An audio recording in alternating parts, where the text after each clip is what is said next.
Good day guys from Greenland. You can see we have the DJI Matrice 4E with us, and look at this backdrop behind me. The sea is full of icebergs, and why not try to create a 3D model of an iceberg.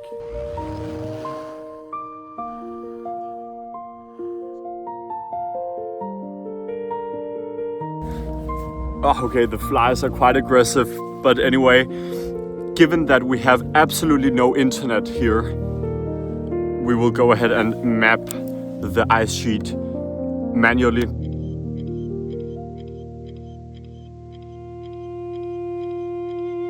To be honest, this is one of the craziest places I've been. I've mapped. The terrain is simply fascinating. So I'm really excited to see what the 3D model will look like.